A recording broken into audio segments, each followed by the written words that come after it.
For asset کے ملک Indonesia کی city آچے بسار میں عاشقان رسول کی دینی تحریک دعوت اسلامی کی مرکزی مجلس شورا کے رکن حاجی محمد ایاز اتاری کی نگرانی انڈونیشیا مشاورت اور دیگر اسلامی بھائیوں کے ہمراہ ترکیہ سے تعلق رکھنے والے ادارے سلیمانیہ حبیبی سینٹر میں تشریف آوری ہوئی، جہاں استاد حسن صاحب سے ملاقات کا سلسلہ ہوا۔ دوران ملاقات انہیں انڈونیشیا اور ترکیہ سمیت عالمی سطح پر دعوت اسلامی کے مختلف شعبات کے تحت ہونے والے دینی و فلاحی کاموں کے حوالے سے آگاہی دی گئی، جس پر انہوں نے اظہار مسرت کرتے ہوئے دعوت اسلامی کی خدمات کو سراہا اور اپنی نیک تمناؤں کا اظہار کیا۔ اس موقع پر مختلف امور پر گفتگو کا سلسلہ بھی ہوا۔ اس ملاقات کے حوالے سے نگران انڈونیشیا مشاورت نے مدنی خبروں کو بتایا۔ آج الحمدللہ رکن شورا کے ساتھ ایک اہل سنت والجماعت کے عظیم دارالعلوم سلیمانیہ حبیبی سینٹر جو کہ آچے بسار انڈونیشیا میں قائم ہے، یہاں کا وزٹ ہوا۔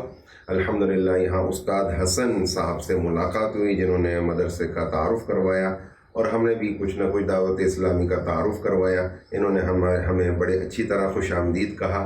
ترکی کا مدرسہ ہے ماشاء اللہ، اللہ پاک اہل سنت والجماعت کو خوب کامیابیوں سے نوازے۔ سلیمانیہ دارالعلوم جو ہے حبیبی سینٹر، اللہ پاک ان کو خوب ترقیوں سے نوازے۔ جس طرح دعوت اسلامی دنیا بھر میں کام کر رہی ہے، اللہ پاک دعوت اسلامی کو بھی دن دگنی رات چگنی ترقیوں سے نوازے۔ مدنی چینل کے ناظرین، آپ بھی دعوت اسلامی کی دینی و فلاحی کاموں میں حصہ لیجیے اور اجر و ثواب پائیے۔